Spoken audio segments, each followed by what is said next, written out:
Kami dari kelompok 3, perkenalkan nama saya Niki Ernanda. Saya Firda Lestari, saya Adelia Tara, saya Lira Mareta, Saya Adi Yuryansa. Saya Pikiti Amara.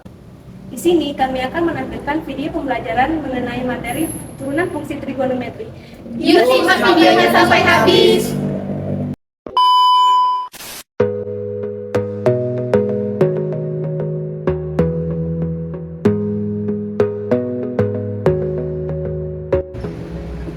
Turunan fungsi trigonometri memiliki berbagai macam bentuk pengaplikasian, di antaranya menentukan nilai stasioner, menentukan garis singgung, menentukan nilai maksimum dan minimum, serta menentukan laju perubahan pada percepatan dan kecepatan. Baiklah, yang pertama mengenai persamaan garis singgung. Persamaan garis singgung di mana garis yang memotong lingkaran tepat pada satu titik dan tegak lurus dengan jari-jari yang melalui titik-titik tersebut. Nah, ada pun 3 jenis dari persamaan garis singgung lingkaran, yaitu yang pertama, pada setiap satu titik di lingkaran hanya dapat dibuat satu garis singgung. Yang kedua, dari setiap satu titik di luar lingkaran bisa ditarik 2 buah garis singgung yang panjangnya sama. Yang terakhir, garis singgung selalu tegak lurus dengan jari-jari. Jadi rumusnya gimana sih?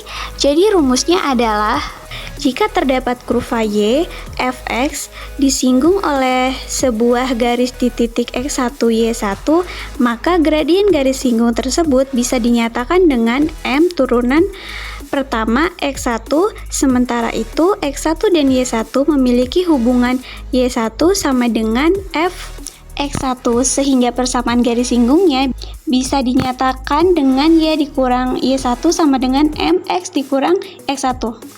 Kemudian pengaplikasian yang kedua yaitu menentukan titik-titik stasioner. Titik stasioner adalah suatu titik pada kurva yang merupakan titik singgung dengan garis singgung yang sejajar dengan sumbu X. Ada 3 jenis titik stasioner yaitu titik maksimum, titik minimum, dan titik belok. Yang pertama, kita akan membahas konsep titik stasioner.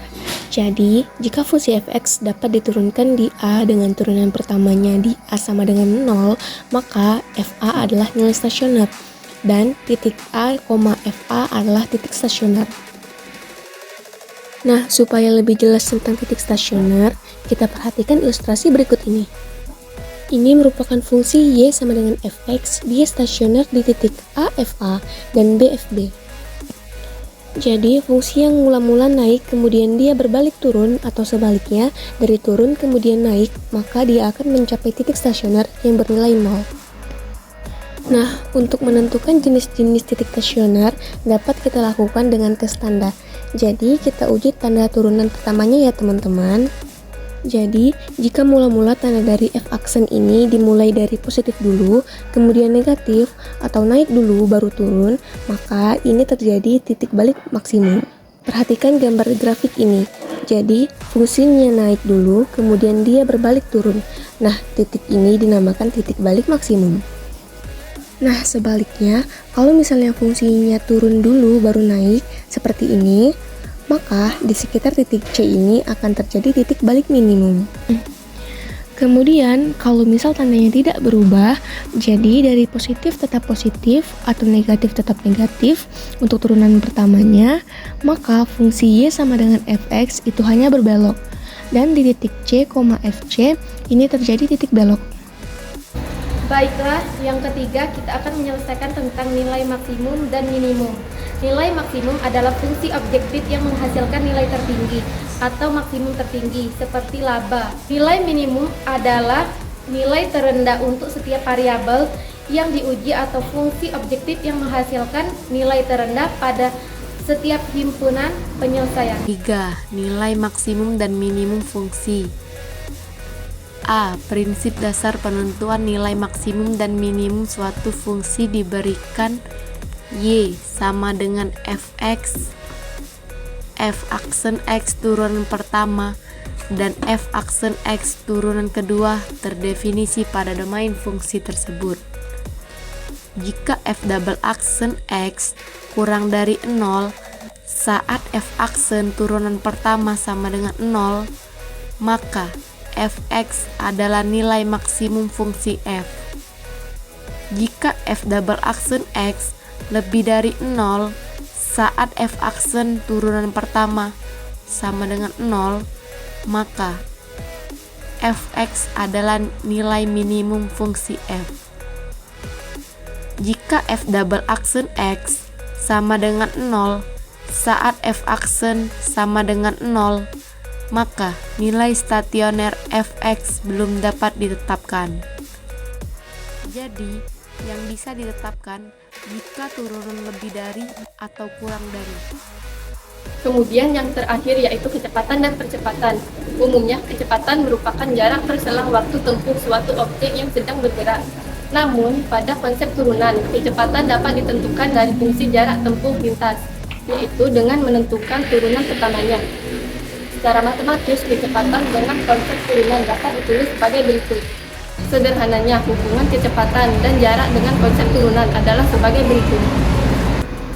Percepatan merupakan perubahan kecepatan perselang waktu tempuh suatu objek yang bergerak. Namun, konsep turunan percepatan dapat ditentukan dari turunan kedua fungsi jarak tempuh lintas maupun dari turunan pertama fungsi kecepatan. Secara matematis, percepatan dengan konsep turunan dapat ditulis sebagai berikut. Dan sederhananya, hubungan percepatan dengan percepatan dan jarak dengan konsep turunan adalah sebagai berikut.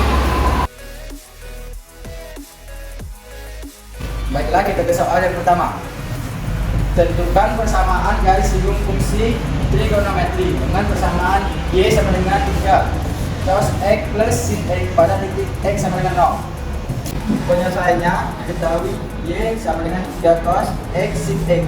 Turunannya adalah y 3 sin x plus cos x. Sehingga dengan x sama dengan 0 dan dengan m sama dengan y akan diperoleh m sama dengan min 3 sin 0 plus cos 0. M sama dengan min 3 kali 0 plus 1. M sama dengan 1. Dengan absis pada X sama dengan 0 diperoleh Y sama dengan 3 cos 0 plus sin 0. Y 3 dikali 1 ditambah 0. Y sama dengan 3.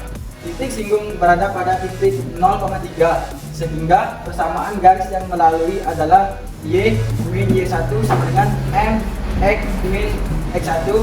Y min 3 sama dengan 1, X min 0, Y min 3 sama dengan X. Jadi, garis singgung pada persamaan Y sama dengan 3 cos X plus sin X pada titik X sama dengan 0 adalah Y sama dengan X plus 3. Kemudian soal kedua, tentukan titik stasioner dan nilai stasioner dan fungsi fx sama dengan sin 2x pada interval 0 derajat lebih kecil dari x lebih kecil dari 360 derajat. Penyelesaiannya diketahui fx sama dengan sin 2x, maka turunan pertama x sama dengan 2 cos 2x. Dengan syarat turunan pertama x sama dengan 0, 2 cos 2x sama dengan 0, cos 2x sama dengan 0. Peroleh 2x sama dengan 90 derajat, menghasilkan x sama dengan 45 derajat. 2x sama dengan 270 derajat, menghasilkan x sama dengan 135 derajat. 2x sama dengan 450 derajat, menghasilkan x sama dengan 225 derajat. 2x sama dengan 630 derajat, menghasilkan x sama dengan 315 derajat. Selanjutnya tentukan nilai stasioner dan titik stasionernya dengan cara mensubstitusikan nilai x sama dengan 45 derajat, 135 derajat, 225 derajat, 319 derajat ke fungsi awal sehingga diperoleh a untuk x sama dengan 45 derajat, menghasilkan x 45 derajat sama dengan sin 2 kali 45 derajat sama dengan sin 90 derajat sama dengan 1. B untuk x sama dengan 135 derajat, menghasilkan x 135 derajat sama dengan sin 2 kali 135 derajat sama dengan sin 220 derajat sama dengan min 1.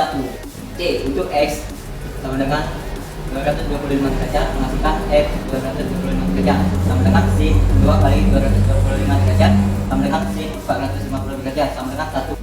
D untuk x sama dengan 315, menghasilkan x 319 derajat sama dengan sin 2 kali 315 derajat sama dengan sin 630 derajat sama dengan min 1. Jadi nilai dan titik stasioner dari fungsi fx sama dengan sin 2x pada interval 0 derajat lebih kecil dari x 360 derajat adalah 45 derajat, 1, 135 derajat, min 1, 225 derajat, 1, 316 derajat, 1.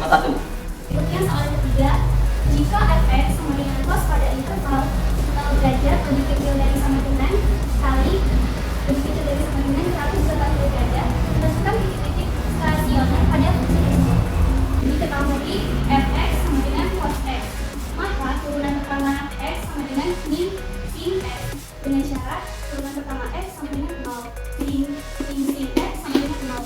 Diperoleh x sama dengan 0 derajat, 180 derajat. Selanjutnya, tentukan jenis-jenis titik stasionernya. A. Untuk x lebih kecil dari 0 derajat, pilih x 30 derajat. Turunan pertama min 30 sama dengan min sin 30 derajat sama dengan 1/2 lebih besar dari 0. Untuk x lebih besar dari 0 derajat, pilih x sama dengan 30 derajat. Turunan pertama 30 sama dengan min sin 30 derajat sama dengan 1/2 lebih kecil daripada 0. Jadi, x sama dengan 0 derajat merupakan titik maksimum.